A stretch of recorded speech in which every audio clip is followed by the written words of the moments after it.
আমার ডাক্তারি, বিভূতিভূষণ বন্দ্যোপাধ্যায়। আমাকে দত্তমশাই ডেকে বললেন, ও ডাক্তারবাবু, জল খেয়ে নিন একটু। আমি বললাম, এখন থাক, এর পরে হবে। না না, সে কি হয়, আসুন, সামান্য কিছু। আমার এ সম্বন্ধে একটু বাধো বাধো ঠেকে। রোজ রোজ আমাকে বাইরের ঘর থেকে ডেকে এনে জল খাবার খাওয়ানো চাই। আমি ডাক্তারি করি পাড়াগাঁয়ে, নলিনী দত্ত মশায়ের বাইরে চণ্ডী মণ্ডপে থাকি। আমার কাছে ভাড়া তিনি নেন না, বলেন, না না, ব্রাহ্মণ দেবতা, আপনি আমার বাড়িতে দয়া করে বাস করছেন, এতেই আমার ভিটে পবিত্র হয়ে যাচ্ছে। আবার ভাড়া নেব এই পাড়াগাঁয়ে আপনার কাছে? সে যাগ্গে, ভাড়া না হয় না নিলেন, কিন্তু রোজ সকালবেলা ডেকে আমায় জল খাবার খাওয়ানো চাই। মুড়ি, গুড়, চিঁড়ে, নারকোল, যেদিন যা জোটে। একটা পাথরের খোড়া ভর্তি করে দেবেন। অত খাওয়া আমার অভ্যেস নেই বললেও শুনবেন না। আমার লজ্জা করে রোজ রোজ খেতে। ভাড়া নেবেন না, তার ওপর রোজ জল খাবার, এও একরকম জুলুম ছাড়া আর কি। দত্তমশায়ের মেয়ে এসে বললে, ডাক্তারবাবু, আপনি না খেলে বাবা কি কিছু খাবেন? দাঁতে কুটো দেবেন না। কেন? ব্রাহ্মণ বাড়িতে অভুক্ত থাকলে বাবা খাবেন না। বটে, আচ্ছা চলো। সেদিন গিয়ে দেখি চাল ভাজা, ছোলা ভাজা আর ঝুনো নারকোল কোড়া, পৃথক বাটিতে খেজুর গুড়। চায়ের ব্যবস্থা এদের বাড়িতে নেই, সেকেলে গৃহস্থ, চা খাওয়ার রেওয়াজ গোড়া থেকেই গড়ে ওঠেনি। আমি পাশ করা ডাক্তার নই। বাড়িতে বই দেখে হোমিওপ্যাথিক শিখে আগে গ্রামেই ডাক্তারি করতাম, কিন্তু গ্রামের লোক পয়সা দিতে চায় না, ধার বাকি ফেলে, আর শোধ করে না। তাই দেখে শুনে এই রঘুনাথপুরে এসে বসেছি আজ প্রায় ৩-৪ মাস। আমাদের গ্রাম থেকে অনেক দূরে, ৮-৯ ক্রোশ। রেল নেই, হাঁটা পথে আসতে হয়। এ গ্রামে এসে প্রথমে এক চাষি কৈবর্ত গৃহস্থ বাড়িতে দিন ১৫ ছিলাম। হঠাৎ একদিন সকালে নলিনী দত্ত মশাই গিয়ে আমায় বললেন, প্রাতঃ প্রণাম হই ডাক্তারবাবু, আপনার নিবাস কোথায়? আসুন, বসুন। আপনার এ গ্রামে বাড়ি? আমার বাড়ির মালিক আমার সঙ্গে পরিচয় করিয়ে বললে, উনি এ গাঁয়ের একজন কর্তা ব্যক্তি লোক, ওর নাম নলিনী দত্ত। দত্তমশাই তাড়াতাড়ি বলে উঠলেন, না না, কর্তা না হাতি, ওসব কিছু না। তা গিয়ে আপনার কাছে এসেছিলাম একটা অনুরোধ করতে। কি বলুন? আমার বাড়িতে দয়া করে আপনাকে থাকতে হবে। আমার বাইরের ঘর আছে, কোনো অসুবিধে হবে না। ভাড়া কিরকম দিতে হবে? আপনার নিজের বাড়ি, ভাড়া দেবেন কাকে? চলুন দেখি জিনিসপত্র নিয়ে। ভারী অদ্ভুত লোক তো, কিছুতে ছাড়লেন না। লোক পাঠিয়ে জিনিসপত্র নিয়ে গেলেন মুকুন্দদের বাড়ি থেকে। গত মাঘ মাসের কথা। সেই পর্যন্ত এখানেই আছি। আজ নলিনী দত্ত বাইরে এসে বললেন, এখন কোথাও যাবেন? না। রুগী কিরকম হচ্ছে? মন্দ না। রোজ কিরকম হয়? তার কিছু ঠিক নেই। দৈনিক 2টো করে টাকা তো হওয়া চাই, তা এখনো হয়নি। রাঁধবেন আজ একটু দেরিতে। আমি তখনই বুঝেছি কোনো একটা কিছু দিতে চাইছেন। রোজ রোজ নেওয়াটা ঠিক নয়, চক্ষু লজ্জায় বাঁধে না। কি একটা ওজর করব ভাবছি, এমন সময় দত্তমশাই বললেন, একটা বড় মাছ আজ নেদের বাগান পুকুর থেকে ধরতে বলেছি। রসিক সর্দার বলে আমার এক বাল্যবন্ধু, সেই নিয়ে আসবে। আপনাকে মাছ একটু দেব। ও আচ্ছা, বেশ। আর কি বলি, রোজই এই রকম চলছে। দুপুরের পর হঠাৎ 4 জন লোক এসে হাজির, হাতে পোঁটলা, কাঁধে ছাতি। দত্তমশায়ের কাছে খবর গেল। তিনি খেয়ে একটু শুয়েছিলেন, শুনে বাইরে এলেন। ওদের দেখে আনন্দে বিগলিত ও কৃতার্থপ্রায় হয়ে বিনীত সুরে হাত জোড় করে বললেন, আসুন আসুন, পরম সৌভাগ্য। ওরে ও দীপু, গা পা ধোয়ার জল দিয়ে যা। দীপু দত্তমশায়ের বিধবা মেয়ে, বাড়িতে অন্য মেয়ে মানুষ নেই। হাত মুখ ধোয়ার জল সেই নিয়ে এলো। দত্তমশাই বললেন, তাহলে আপনাদের আহারের জোগাড় করি। ওদের মধ্যে একজন বললেন, হ্যাঁ তা হোক। আবার বেচারি দীপুকে অসময়ে আগত এই 4 জন জোয়ান অতিথির জন্য রান্না করতে হয়। তাই কি ভাতে ভাত রান্না? তা হবার জো নেই। দত্তমশাই বসে তদারক করবেন অতিথিদের পান থেকে চুন না খসে। এরা নিয়ে এসে ভিজে কাপড়ে দাঁড়িয়ে রইল। দত্তমশাই ধোপদস্ত 4খানা ধুতি বের করে দিলে তবে পড়লে। তারপর জলযোগ সেরে ওরা বসে যখন তামাক খাচ্ছে, তখন কৌতূহল আর চাপতে না পেরে জিজ্ঞেস করলাম, আপনাদের নিবাস? দুজনে বললে, হাটগাছা। অন্য দুজনের বাড়ি অন্য এক গাঁয়ে। বললাম, দত্তমশাই বুঝি আত্মীয়? একজন বললেন, না, আত্মীয় নন। পরে শুনলাম ওরা এখানে আসেন খাজনা আদায় করতে। বছরে 1বার বা 2বার আসেন এবং এখানেই ওঠেন। পার্শ্ববর্তী গাঁয়ে এদের নিজের নিজের বিষয় সম্পত্তি আছে। প্রতিবার এসে 10-12 দিন থাকেন। খাজনা হঠাৎ তো আদায় হয় না। একজন প্রজার কাছে একবারের জায়গায় 10 বার ছুটতে হয়, তবে তারা পয়সা বের করে। এবারেও রইলেন প্রায় 10 দিন। যতক্ষণ একটি প্রজার কাছেও খাজনা বাকি থাকবে, ততদিন এরা নড়লেন না। আর অসীম ধৈর্য আর আতিথেয়তা দেখলাম দত্তমশায়ের। একবার মনে হতো পায়ের ধুলোনি দত্তমশায়ের। সকাল থেকে ছুটোছুটি করছেন কোথা থেকে গলদা চিংড়ি মাছ আনা যায়, ভালো কই মাছ কি করে সংগ্রহ করা যায়, অমুকের বাড়ি থেকে পটল আনছেন, অমুকের বাড়ি থেকে মানকচু আনছেন। সর্বদা চেষ্টা অতিথিদের কি করে খুশি করবেন, কি করে ভালো খাওয়াবেন। এরাও জানে দত্তমশায়ের হোটেলে যতদিন ইচ্ছে থাকো, কেউ বারণ করবার নেই। আমার কষ্ট হতো দীপু বেচারির জন্যে। হোটেলের রাঁধুনি তো আর দ্বিতীয় নেই। 2 বেলা রান্না, তাও কি সোজা রান্না? হরেক রকমের রান্না। গরম জল, কাপড়ে সাবান দেওয়া, সর্দি কাশির পাঁচন জাল দেওয়া, সব ওই বেচারির ঘাড়ে। ওরে দীপু, সরকার মশায়ের বড্ড সর্দি হয়েছে, একটু পাঁচন করে দিস তো। দীপু অমনি বেরুলো গুলঞ্চের লতা আর বাসক ছাল জোগাড় করতে। একদিন দেখি বকছেন মেয়েকে, তোর একটু হুঁশ করে চলা উচিত। কাল বিশ্বেষ মশাইকে মশারি টাঙিয়ে দিলি, তা দেখলি নে কোথায় ছেঁড়া। তিনি সারা রাত ঘুমুতে পারেননি মশার উপদ্রবে। কেন, দেখে তখনই একটু সেলাই করে দিলেই মিটে যায়। তোর হুঁশ বড় কম। মনে মনে ভাবলাম, ওর হুঁশ যদি কম হতো, তবে আপনার এ অবারিত দ্বার হোটেল কোনকালে দরজা বন্ধ করে লাল বাতি জ্বালত। কি রত্ন পেয়েছেন ঘরে, তা ভালো করে চোখ চেয়ে দেখুন। একদিন দেখি বাড়ির সামনে জঙ্গলের মধ্যে দীপু কি করছে। বেলা পড়ে গিয়েছে, সন্ধে হয়। বললাম, কি ওখানে দীপু? কচুর ডাঁটা কাটবো। এখন কেন? ওনারা কাল কচুর শাক খাবেন বাবা বললেন, তাই এখন তুলে ধুয়ে রাত্রে কুটে রেখে দিই। সকালে সময় পাবো না। এখন অবেলায় ওখানে না যাওয়াই ভালো, সাপ বেরুতে পারে। এখন না তুললে তুলব কখন? কাল সময় পাবো না। আজ সারা দিনের মধ্যে এখন একটু যা সময় পেলাম।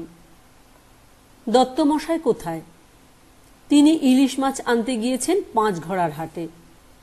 কাল কচুর শাক দিয়ে রান্না হবে কিনা? আজ ইলিশ মাছ এনে কাল রান্না হবে? কেন হবে না? আজ বেশ করে ভেজে রাখবো রাতে। কাল মাছ পাবেন কোথায় হাট ছাড়া? কাল না খাওয়ালে ওদের কচু শাক খাওয়ানো হবে না। পরশু চলে যাবেন সব। যাবেন সত্যি? আমার মনে হচ্ছে না। দীপু আমার কথা শ্লেষ বুঝতে না পেরে বললে, কেন মনে হচ্ছে না? মেয়েও তো দত্তমশায়েরই, বাপের মতোই সরল। বললাম, না, তাই বলছি। বাবা বলছিলেন কালকের দিনটা ওরা আছেন, পরশু চলে যাবেন।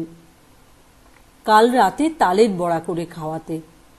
বেশ বেশ, খাওয়াও। অতিথি সেবায় পরম পুণ্য।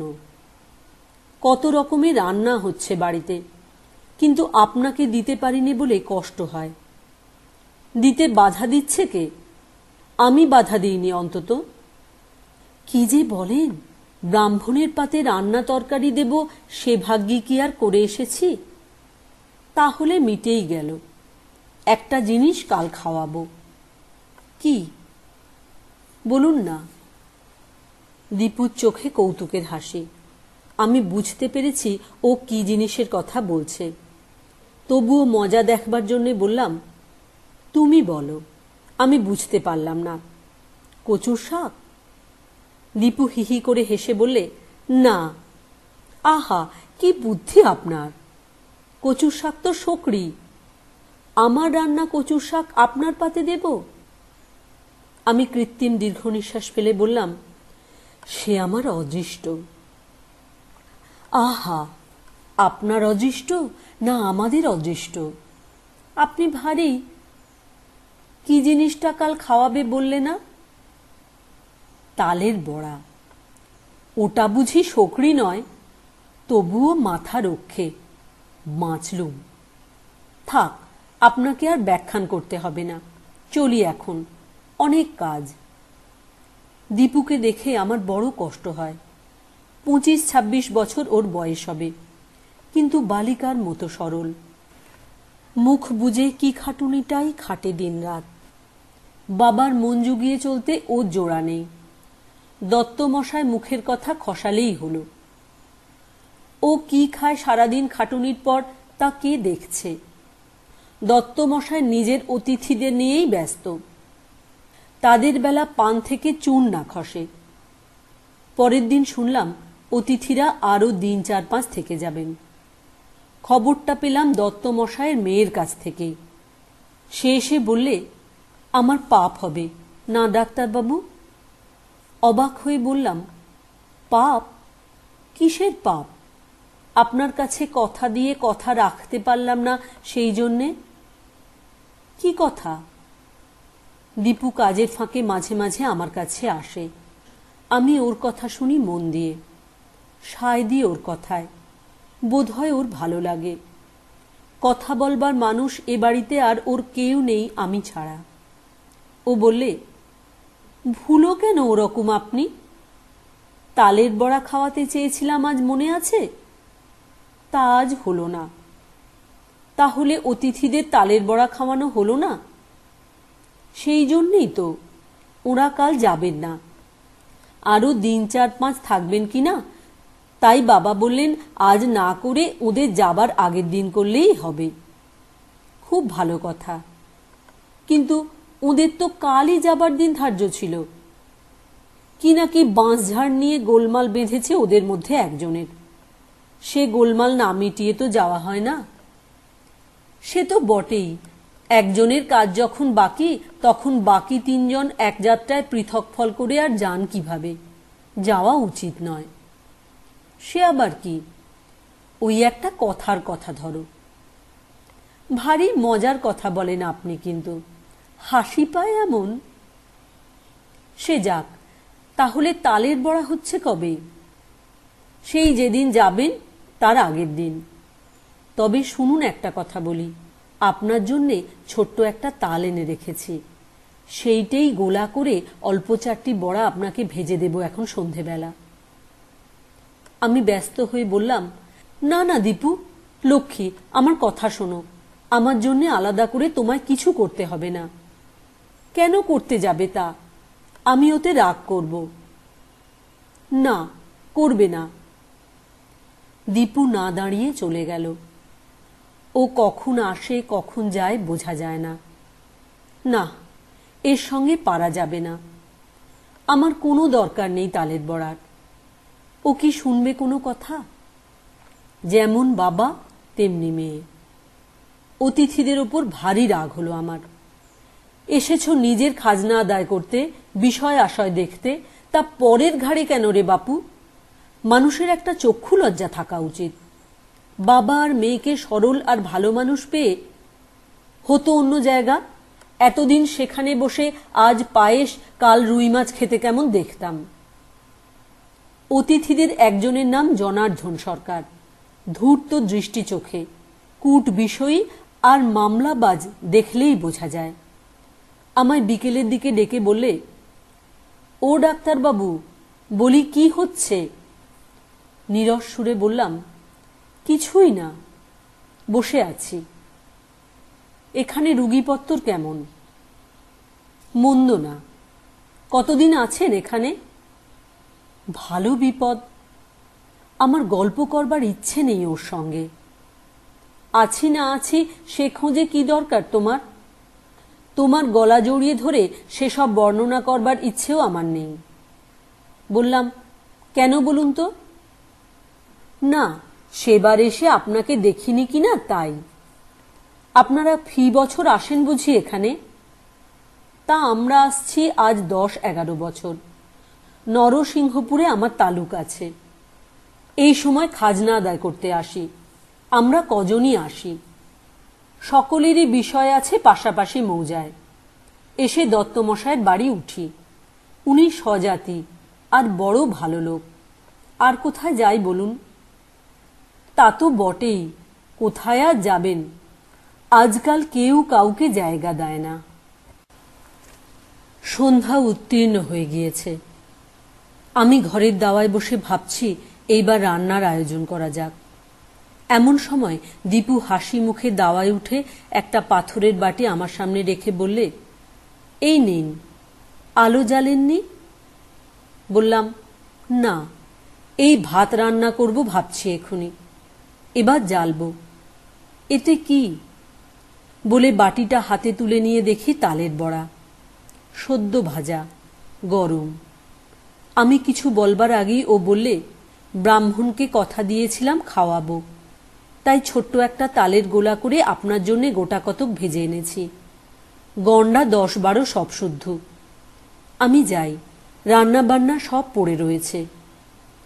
শোনো দীপু, যেও না, আমার আলোটা জ্বেলে দিয়ে যাও। অত কুঁড়ে কেন?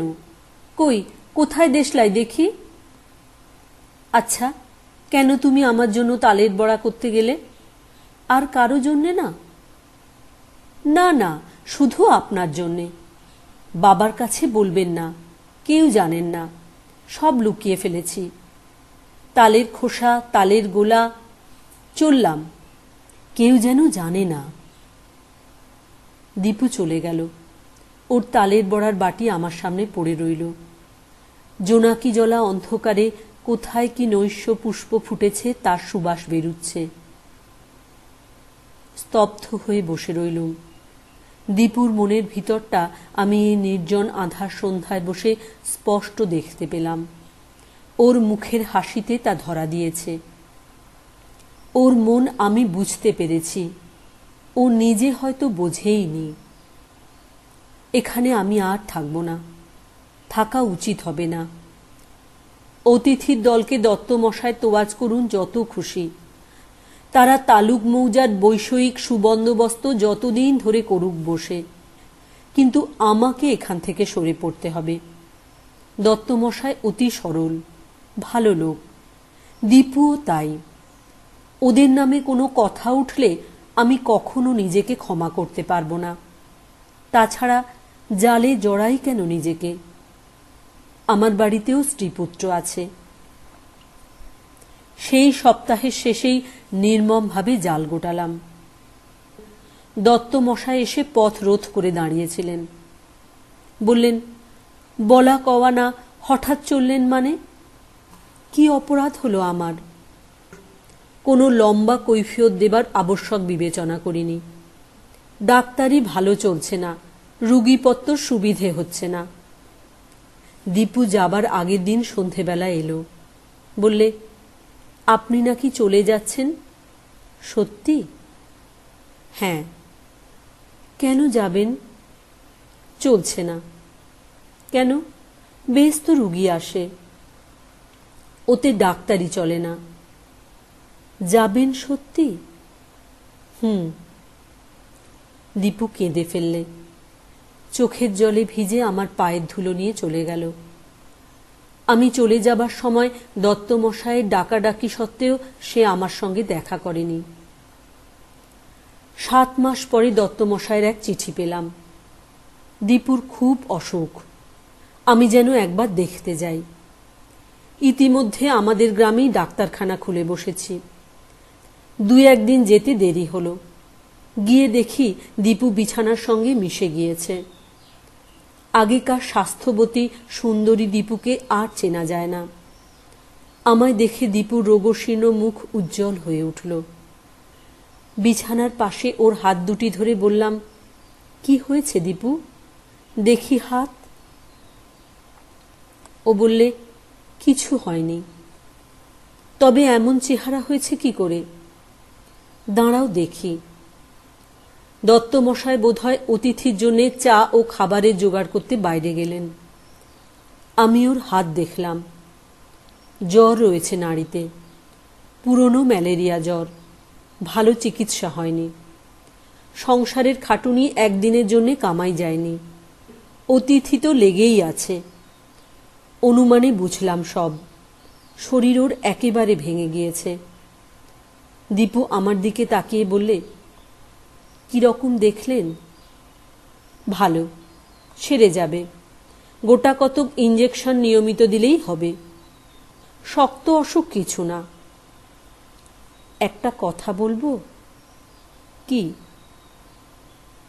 আপনি এসে আমাদের বাড়ি আবার থাকুন না কেন? আচ্ছা আচ্ছা, সে হবে। দাঁড়াও, একটা ইঞ্জেকশন দিতে হবে এক্ষুনি। দেবেন এখন? আপনি আসবেন বলুন। সত্যি বলুন।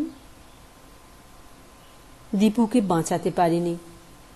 শেষ পর্যন্ত রানাঘাট মিশন হাসপাতালে আমি ও দত্তমশাই নিয়ে গেলাম ওকে। শেষ দিন আমার হাত ধরে বলেছিল, আমি সেরে উঠলে আমাদের বাড়ি এসে থাকবেন সত্যি? অনেক রোগী হবে এবার। চূর্ণী নদীর ধারে ওর সৎকার করার পরে আমরা দুজনে ফিরে এলাম দেশে। দত্তমশাই আমার হাত ধরে কাঁদতে লাগলেন। বললেন, একলা থাকতে পারবো না ডাক্তারবাবু, আমার বাড়ি এসে আপনাকে থাকতে হবে। আমার আর কেউ নেই। দীপুকে কথা দিয়েছিলাম হাসপাতালে।